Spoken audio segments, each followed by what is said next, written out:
They also... This is an NBC News special report. Here's Lester Holt.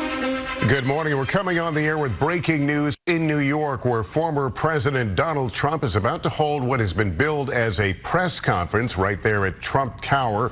It comes less than 24 hours after he became the first former president to be convicted of a crime. In a historic verdict, a jury finding Mr. Trump guilty of 34 felony counts of falsifying business records related to a hush money payment made to adult film star Stormy Daniels in the final weeks of the 2016 campaign. Mr. Trump already blasting the verdict, calling it a disgrace. The verdict pushing our legal and political systems into uncharted territory.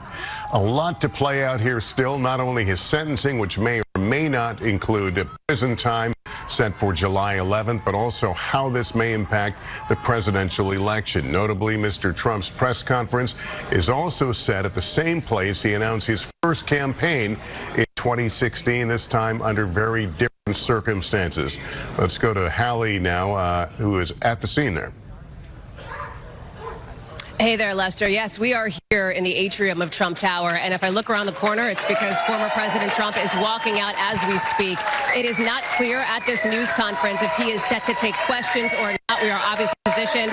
There are supporters here. You see them cheering. You hear them cheering as Mr. Trump now has appeared in this unprecedented moment, Lester. I'll toss it back to you as we hear what the former president has to say. Thank you very much, everybody. This is a case where if they can do this to me, they can do this to anyone. And these are bad people. These are, in many cases, I believe, sick people. When you look at our country, what's happening where millions and millions of people are flowing in from all parts of the world, not just South America, from Africa, from Asia, from the Middle East, and they're coming in from jails and prisons, and they're coming in from mental institutions and insane asylums. They're coming in from all over the world into our country. And we have a president and a group of fascists that don't want to do anything about it. Because they could right now, today, he could stop it. But he's not. They're destroying our country. Our country is in very bad shape. And they're very much against me saying these things. They want to raise your taxes by 4 times. They want to stop you from having cars with their ridiculous mandates that make it impossible for you to get a car or afford a car. But make it very possible for China to build all of our cars. It's a very serious problem that we have. We just went through one of many experiences where we had a conflicted judge, highly conflicted. There's never been a more conflicted judge. Now, I'm under a gag order, which nobody's ever been under. No presidential candidate's ever been under a gag order before. I'm under a gag order, nasty gag order, where I've had to pay thousands of dollars in penalties and fines and was threatened with jail. Think of it. I'm the leading candidate. I'm leading Biden by a lot, and I'm leading Republicans to the point where that's over. So I'm the leading person for president, and I'm under a gag order by a man that can't put 2 sentences together, given by a court. And they're in total conjunction with the White House and the DOJ, just so you understand. This is all done by Biden and his people. And maybe his people more importantly. I don't know if Biden knows too much about it, because I don't know if he knows about anything. But he's nevertheless the president, so we have to use his name. And this is done by Washington, and nobody's ever seen anything like it. So we have a judge who's highly conflicted. You know what the confliction is. Nobody wants to write about it, and I'm not allowed to talk about it. If I do, he said, I get put in jail.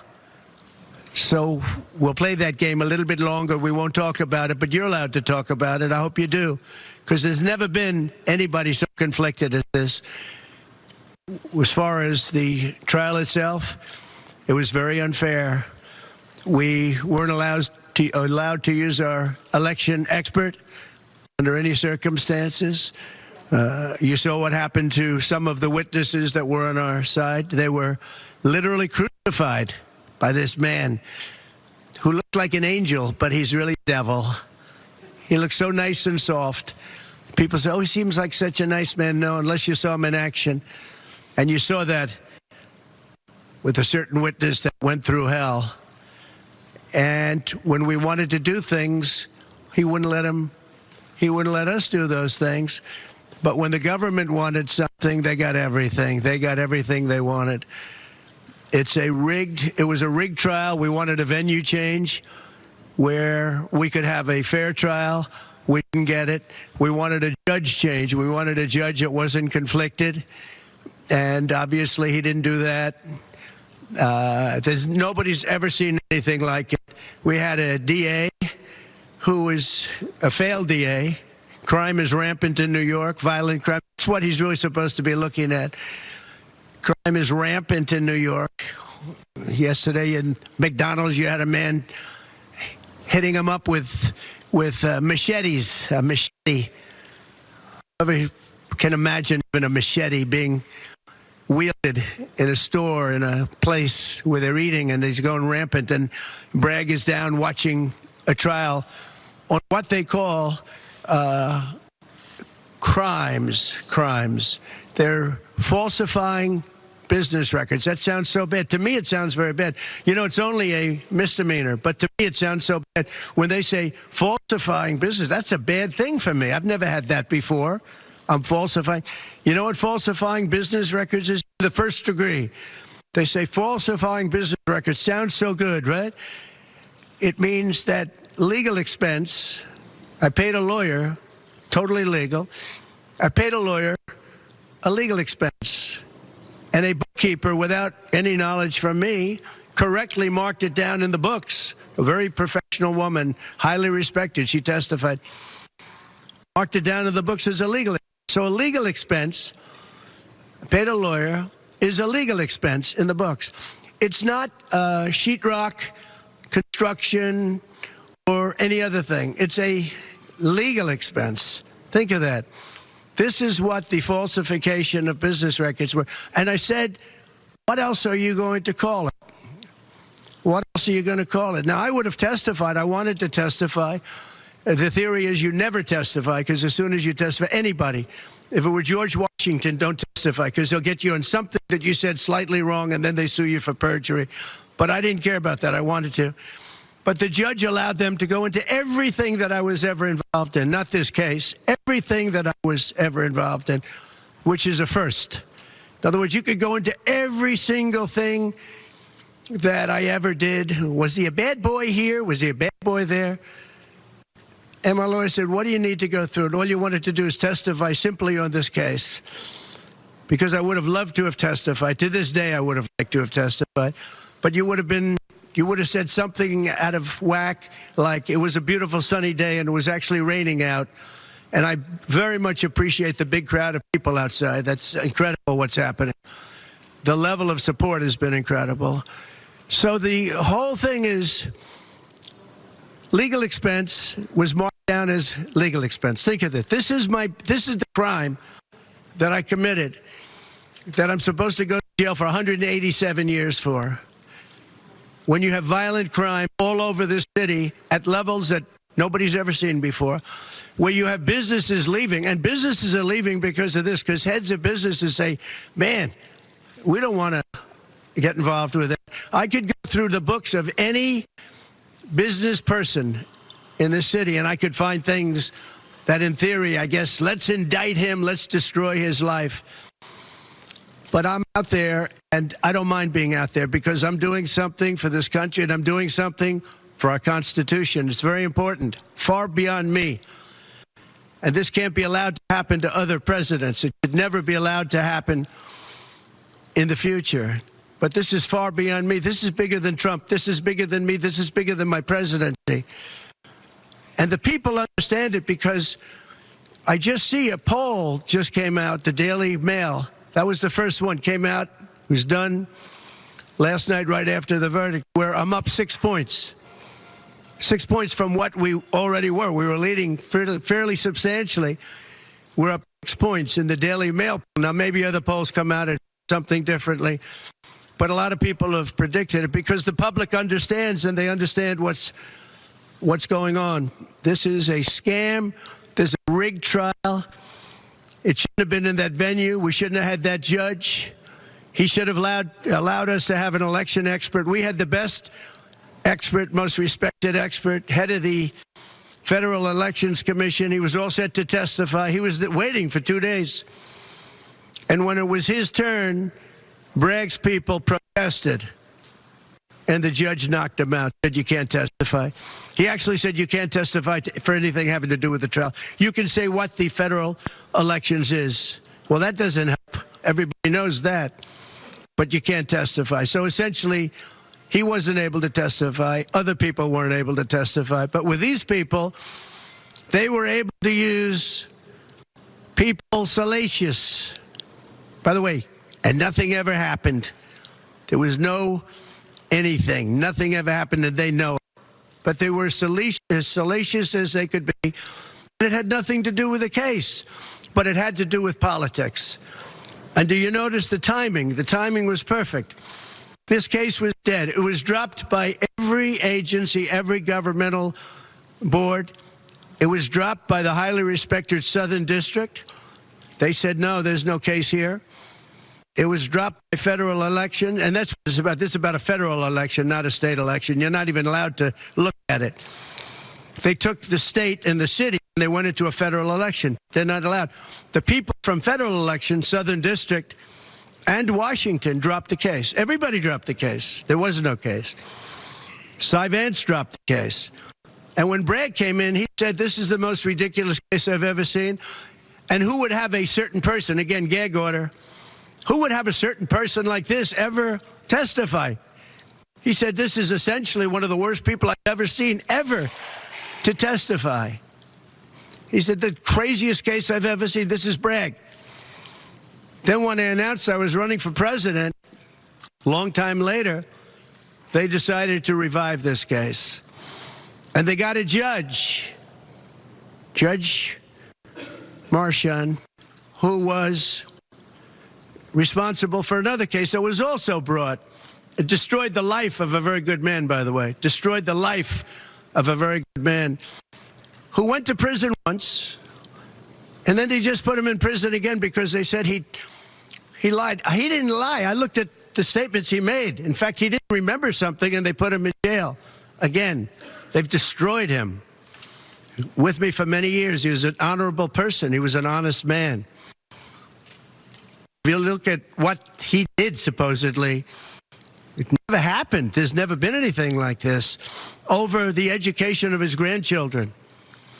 Over, he didn't report that he had a car or 2 cars on his income. I don't know. I wonder how many people here have cars. I wonder how many people said, oh, gee, I have a car that's worth X dollars. How do you even figure it? And I guess you do have to report it, but I would say probably almost nobody does. Nobody even thinks about it.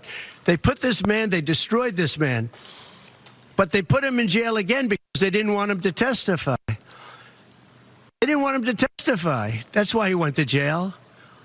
They put him in jail twice. He's 77 years old.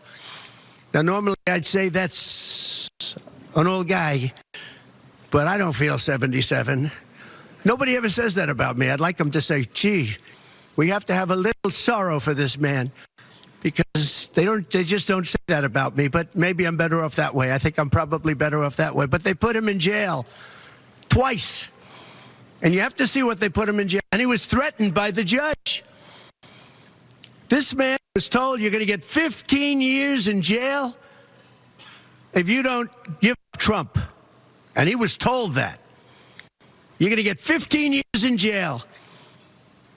And he made a plea deal because he didn't want to spend the rest of his life. And he was told that viciously. We're living in a fascist state. He was told that viciously. So you can go to jail for 4 months, 5 months, or you can get 15 years in jail. So do a plea. Almost who wouldn't do that plea? Everyone does those pleas. It's a horrible thing. There's a whole group of lawyers that fight that. It's so unfair. It's so unfair. But they destroyed his life. So many other things. You look at Southern District didn't want to bring the case. Nobody wanted to bring the case.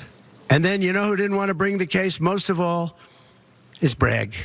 Bragg didn't want to bring it. But then he brought it, and they tried to make it a different case. They didn't say legal expense equal legal expense. Again, if I wrote down and paid a lawyer, and by the way, this was a highly qualified lawyer. Now, I'm not allowed to use his name because of the gag order. But, you know, he's a sleazebag. Everybody knows that. Took me a while to find out. He was effective. He did work. But he wasn't a fixer. He was a lawyer. You know, they like to use the word fixer. He wasn't a fixer. He was a lawyer. At the time, he was a fully accredited lawyer. Now, he got into trouble not because of me. He got into trouble because he made outside deals, and he had something to do with taxi cabs and medallions, and he borrowed money. And that's why he went. And he pled to three election violations. And as soon as I saw that, I said, I wonder why he did that. He pled. He took a deal. Now, he took a deal because he wanted to get off. In other words, I'll take a plea deal, and I want to get off. And he wanted to make a deal with the Southern District. And they wrote the worst report I think I've ever seen on any human being, other than the report that was written on James Comey by the Inspector General, a very great Inspector General, actually. Wrote a report that was so bad. This one was possibly worse. The Southern District, the judge didn't let us use it.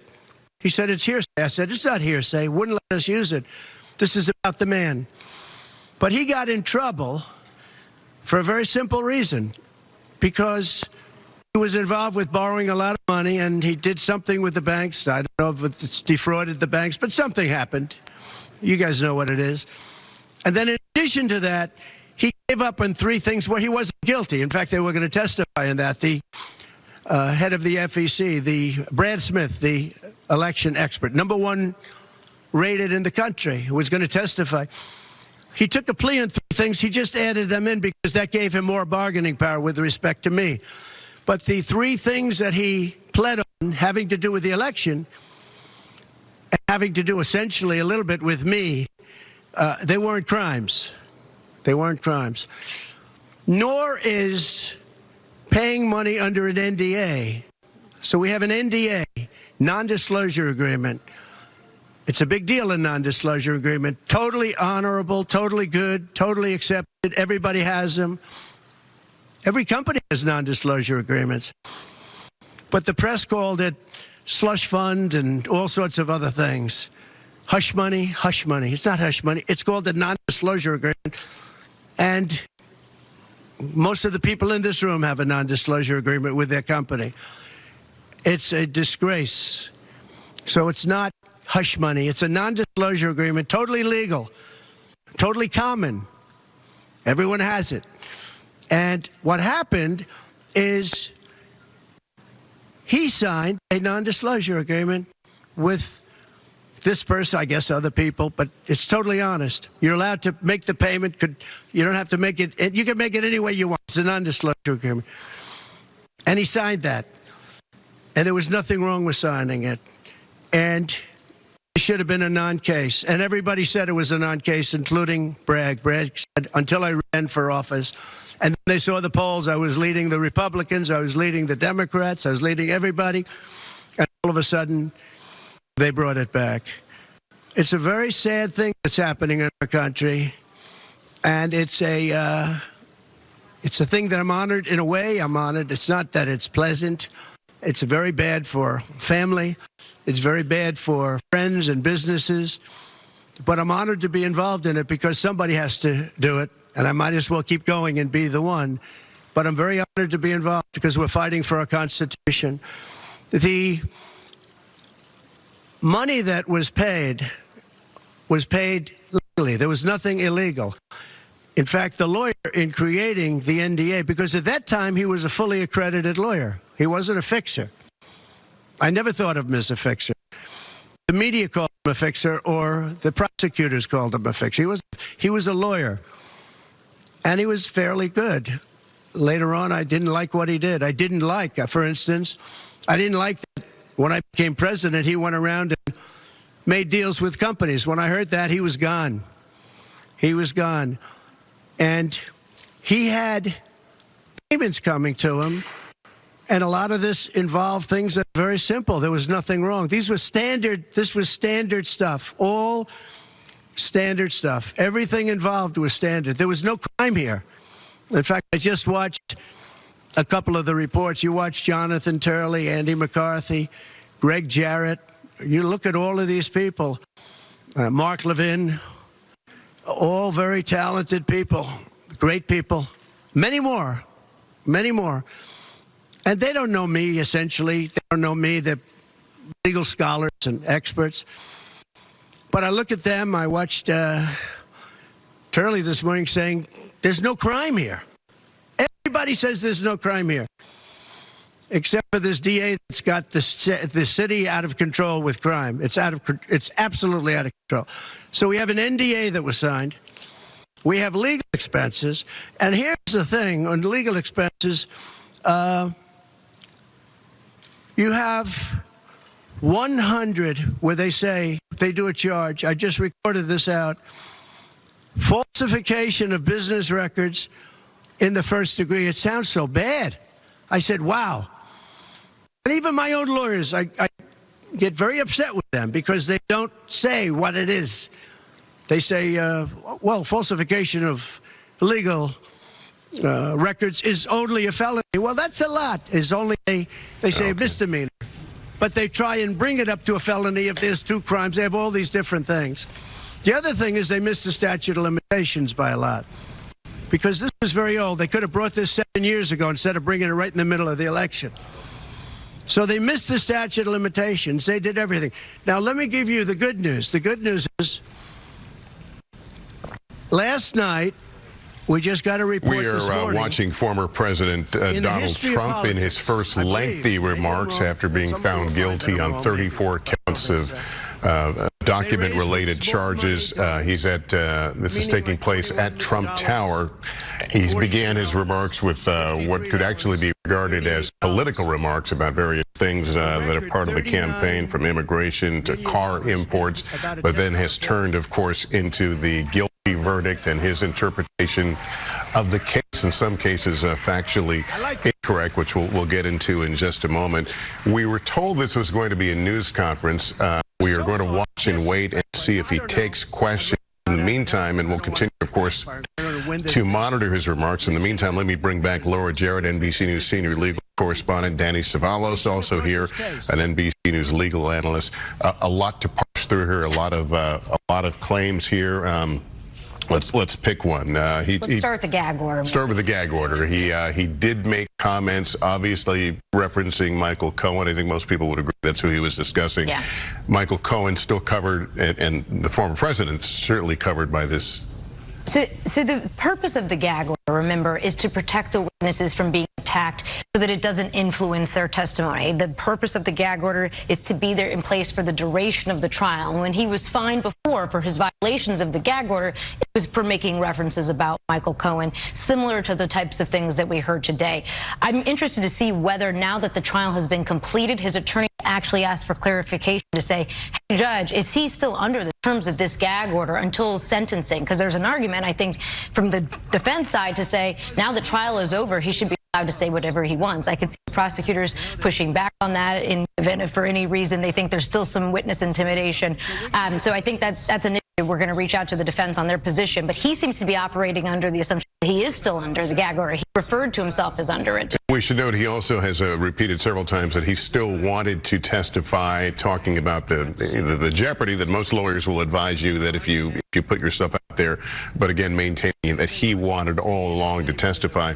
Another point I think we have to deal with is he repeated the claim that this is all the result of President Biden or the White House, Democratic operatives who've made this happen.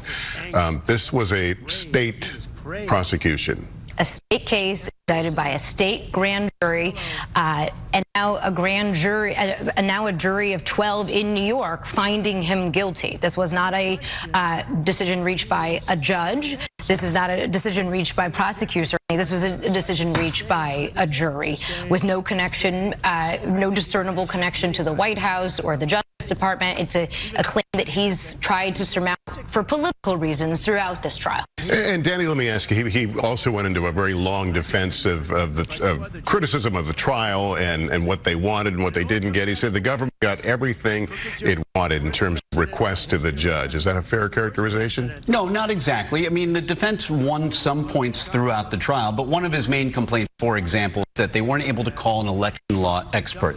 But even his own attorneys had to know that was going to be a challenge to get that expert on the stand. Because while you can call experts on issues that are beyond the average knowledge of a juror, like blood spatter experts, firearms experts, fingerprints, things like that, something like an issue of law, and Justice Merchan said as much, is an issue that the judge will instruct the jury on. You can't call generally an expert to tell jurors what the law is. That is the province of the judge. And that's why the judge did not preclude that expert. Right. The judge instead limited the scope of testimony of that expert. And Donald Trump just acknowledged as much, saying that there were areas that he would have been able to testify about. They made a strategic decision and decided not to call the expert. But is all this par for the course in a typical criminal trial? Absolutely. You don't get to call experts to discern and to try to decipher the law. That's for the judge to do. Right. You can't call an expert to say and qualify the expert as he may in fact be an expert and qualified as an expert,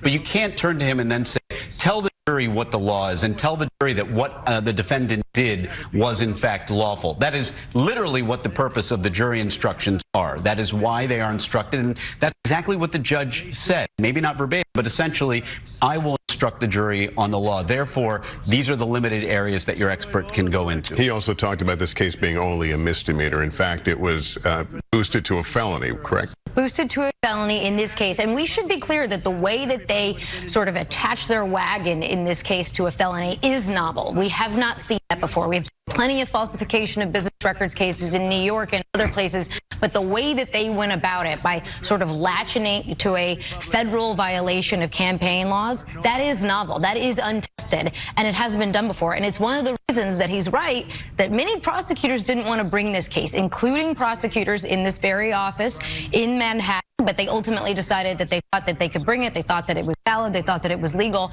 And he's also right. The prosecutors in the Southern District of New York did not bring this case, but he's wrong about why. The reason they didn't bring it is because he was president at the time. And so they couldn't prosecute a sitting president. All right, let's bring in some guests who have worked for both the Republicans and Democrat administrations. Hogan Gidley worked for Mr. Trump's White House as former White House deputy press secretary. And Simone Sanders Townsend, she's a former senior member of the Biden-Harris administration and served as chief spokesperson to Vice President Kamala Harris. Appreciate all of you joining us. Hogan, let me begin with you. What we've seen so far, is the former president doing himself any favors? Well, what he's doing is trying to defend himself against what he deems a rigged process. We will see this play out over the course of the next several days and weeks, but we're talking about a town, New York City, in which they've never met a felony. They didn't want to downgrade to a misdemeanor. And in this particular trial, they wanted to make a misdemeanor into a felony. So I understand his rationale and his reasoning there. What it will help with him, though, is something he said, I think right before you cut away, is when he pointed out 34 different counts here. In just 12 hours, he's raised $35 million off of this. Many people in this country deem this as an unfair proceeding. Forget the party, forget your political persuasion. So many people want fairness, and they don't deem this case as having been conducted fairly. That's what Donald Trump's talking about right here. Of course, he's going to talk about issues, as you pointed out, right off the top. But right now, he is trying to explain to the people what he thinks happened in this case and why he's been unfairly targeted. And that's going to be the battle from now until Election Day. He's not allowed under the gag order to really go or make comments about the jury, but you are. Many others have called this, again, a sham trial. Is that not a direct repudiation of the work of the jury? How do you account for the fact that 9 hours they were able to look through this evidence and make the decision they did? Well, it's Manhattan, so they don't like him here. That's pretty obvious. And a lot of people will call them a jury of his peers. Okay, I would argue it's a jury of his political opponents because they don't like him. The judge doesn't like him. And quite frankly, when I talk to reporters in the room who lean left, whose names you would know, national reporters at big entities, called me and said it was obvious. The judge didn't like him, and the jury didn't like him either. No one is surprised by this outcome. Let me bring in Simone Sanders again, Chief Spokesperson for Vice President Harris. Simone, give me your thoughts about, we keep hearing about the weaponization of the judicial system. How will the Biden campaign deal with this going forward in terms of how much they can talk about and how much they want to walk past? So I think you're going to hear two things. And first, let me back up and say that, you know, prior to my political career, I spent a lot of time doing juvenile justice, criminal justice reform work. And so in that work, there are many people that will criticize a system that is proven to be disproportionately unfair to a number of different individuals, a lot of times black and brown, young people, young men and women. And I don't think inherently criticism of a system is a degradation of the system. That being said, you know, we all watched and covered, and I know Laura and Danny are sitting there at that table with you, Lester, this trial, and saw how, frankly, the system bent over backwards to ensure that the former president received a fair and impartial trial. Judge Sean from the bench multiple times noted, I am not going to decide if he's guilty or not. That is up for the jury to do. I think you're going to hear the Biden campaign and Democrats writ large lean into that piece of it, that this was a trial that went forward. This was not something that the Justice Department, that Biden himself ordered, as people are saying. We all saw this play out, reading it with our eyes, watching it with our own eyes, hearing it with our own ears, and now the jury has spoken, and Donald Trump did not take the stand. I think you're going to hear many of those things from Democrats, and you're going to hear from the Biden campaign, and I think President Biden and the Vice President more specifically, about just tying this into their argument about democracy, and this on top of other issues. It is not enough for the Democrats to just talk about Donald Trump's legal troubles. Lester, there are many people out there that did not realize that even though Donald Trump has now been convicted of 34 felonies, he is still on the ballot. There are none of these court cases that are going to bar him from being able to run for president or frankly even be elected president. The only thing that is going to keep Donald Trump from being the next president of the United States is what people do at the ballot box come this fall. And that is something in my talking to Democrats over the last 24 hours that we're going to hear them hammer. Simone, let me ask you, is this good for Democrats? And when I say is this, not just the verdict, but even the trial, the fact that this case was brought, is it helpful or does it hurt Democrats in the long term? I would say neither, Lester. It's not about if it's helpful for Democrats or if it's hurtful for Democrats. Frankly, people bring trials and cases happen because do people do crimes or not? And so the question is, did Donald Trump engage in activity that a grand jury found credible to say that he should be charged? And we know that the answer to that question is yes. And the jury of 12 folks decided that he was guilty of not just one felony count, but 34. So for Democrats, I don't think it benefits them to get into the nitty-gritty of the weeds of the minutia of his trials or not. The point is, Donald Trump has now been convicted of 34 felonies. He can say whatever he wants about those felonies, but the paper does not lie. So our Republicans have to make a decision about what they're going to do about that. And Democrats need to not downplay it, right? Because this is very serious. The United States now joins other Western countries, such as France, such as Italy, as Israel, right, who have charged and gone through trials for the current and former presidents. This is not unusual for the Western world. It is unusual for America. So this shouldn't be downplayed, but this is not going to win them an election in November, and I think Democrats know that. And Hogan, Mr. Trump continues to make the allegation that this is all being driven by the Biden White House, that he's pulling the strings behind the curtain. Is that something? Is that a narrative that you have adopted, or is it strictly what Mr. Trump is saying? Well, I would imagine a lot of Republicans are going to adopt this in large part because in the other cases too, you see a lot of back and forth with the prosecutors going to the White House, having conversations, etc. Right, but if we see it here. Yeah, but even in the press conference right after this, Alvin Bragg was flanked by the number 3 person from the DOJ. So it's legitimate for the president to say, wait a minute, does Biden know anything about this? Was there any communication? And some of your other legal panelists were pointing out the fact that the head of the FEC was not allowed to testify. And they made arguments for that, right or wrong. I'm not sure. I'm not an attorney. What I do know, though, is that Michael Cohen was allowed to testify on whether or not Donald Trump broke the law. He was able to assess whether he thought federal election rules were violated. The defense couldn't mount the same argument. But Simone is right about so much of this because it's not about this case. I think a lot of this has been baked into the final product. It's about the issues that the American people want to address. The wide open southern border, spiking crime, drugs pouring into their communities, an economy where you can't afford gas and groceries. Those are all laid squarely at the feet of Joe Biden. The American people have been kicked in the teeth by those failed policies now for 4 years, and the Democrats would rightly understand that this latest knock on Donald Trump, this latest attempt to finally get him, is probably going to backfire, and it won't amount to much moving forward in this campaign. Hogan, thanks. Hogan, thanks very much. We should, but of course there is no evidence that the Biden administration is behind any of this. Let me turn to Laura.